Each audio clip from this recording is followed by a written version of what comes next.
Doctor Mohammad अल्लामा इकबाल साहब अपने एक बचपन का वाक़या उन्होंने लिखा। मौलाना अब्दुल मजीद सालक साहब ने उन्होंने सुनाया सी। उन्होंने अगे लिखा कि मैनू उन्होंने अल्लामा साहब ने दसिया कि मैं छोटा जिहा सी ते तालिब इल्मी का दौर सी हले।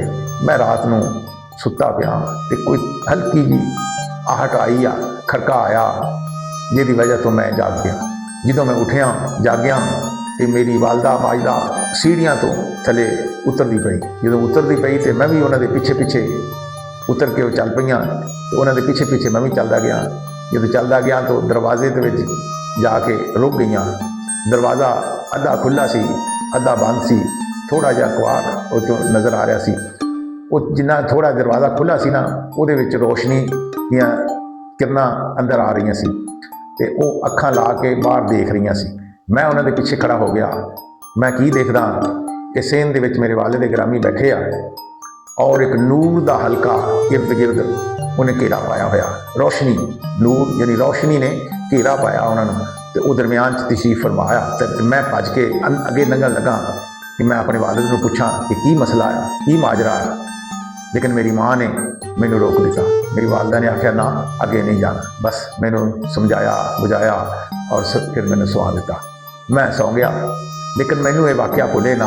जो सुबह हुई तो मैं उठिया, उठ के मैं आख्या मैं अपने वालिद नूं जल्दी जल्दी ये पूछा तो सही राती की वाक़या सी। जदों मैं गया तो मेरी वालदा पहले ही मौजूद सी। मेरे वालिद नूर मोहम्मद साहब मेरी वालदा नूं वो वाक़या सुना रहे सी कि राती जागदियां होया मैं ख्वाब देखा। ये ख्वाब ये वाक़या जो देखा सुतियां होया नहीं बल्कि जागदियां होया बेदारी की हालत के देखा कि एक काफला काबल तो आया और साढ़े शहर सियालकोट तो तकरीबन 25 मील दूर उन्होंने क्याम किया। उन्होंने नाल एक ऐसा मरीज़ आ जिसकी हालत बड़ी नाजुक आ और वो नाजुक हालत की वजह तो काफला अगे नहीं बढ़ सकिया। उत्थे ही उन्होंने क्याम कर लिया तो मैनू हुक्म यह आ कि मैं उन्होंने मदद करा। मैं क्या ठीक है उन्होंने मदद करनी चाहिए। वो मेरे वालिद ग्रामी ने कुछ चीज़ों का एहतमाम किया, कुछ दवाइयाँ चीज़ा वगैरह नाल लईयां लैके ते एक तांगे का बंदोबस्त किया। तांगा मंगाया तो मैनू भी कहते नाल बिठा लिया। तकरीबन काफ़ी घंटे लगे। 25 मील का सफ़र सी तो उत्थे पहुँचे वाकई ही उत्थे काफला मौजूद सी। लेकिन काफले की हालत देखी तो काफला बड़ा अमीराना काफला सी।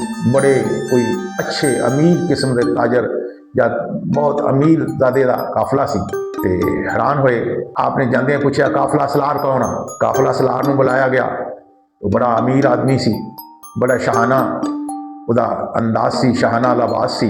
उन्होंने सलाम करके सलाम अलैकुम कह के कहते मैनू जल्दी करो वो मरीज़ कित्थे आ, जिहड़ा तुहाडे काफले दे विच मरीज़ आ वो कित्थे आ। वो बड़े हैरान होए ये कौन शख्स आ, इनू साडा पता ही नहीं, ये सानू कहते मरीज़ कित्थे आ। तो वो ते रोब इन्ना तारी होया वो अगला सवाल ही नहीं कर सकिया। वो जल्दी जल्दी मरूबीर की शक्ल दे विच सानू उस मरीज़ के कोल लै गए। जो मरीज़ की हालत देखी, मरीज़ का जिसम बड़ा हौलनाक तरीके ना खराब हो चुकिया सी, जिसम गल चुकिया सी, अज़ा सारे गलदे पै सी। आपने जेब के विचों राख नुमा जिस तरह चुल्हे की राख होंदी आ सुहा जिन्हों कहीदा उस किस्म की कोई एक राख जी कढ़ी डब्बे चों। वो राख सारे जिसम से वो मल दी। जो मल दी मलन तो बाद आपने फरमाया मेरे वालिद ग्रामी ने कि इंशाअल्लाह ये मरीज़ तुहाडा बिल्कुल ठीक हो जाएगा।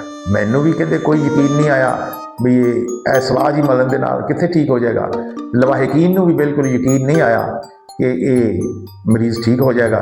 लेकिन 24 घंटे तो बाद असी 24 घंटे उत्थे स्टे किया रात। 24 घंटे तो बाद देखा मरीज़ नू काफ़ी अफाका हो गया सी, नुमाया फ़र्क महसूस होने लग पिया। उस काफला सलार ने बहुत सारी रकम काफ़ी सारी रकम बतौर फीस दे आप मेरे वालिद ग्रामी ने पेश की कि यह रकम तुसी लै लो। लेकिन मेरे वालिद ग्रामी ने वो रकम नहीं ली, रकम वसूल नहीं की। लेकिन इजाज़त लैके असी सियालकोट वापस आ गए। जो सियालकोट घर आ गए चंद दिनों तो बाद वो काफला सियालकोट वारद हो गया। जो सियालकोट वारद होया तो पता किया तो वो जरा मायूसल इलाज मरीज़ से उन्होंने ਉਹ ਬਿਲਕੁਲ ਤੰਦਰੁਸਤ ਹੋ ਚੁੱਕਿਆ ਸੀ।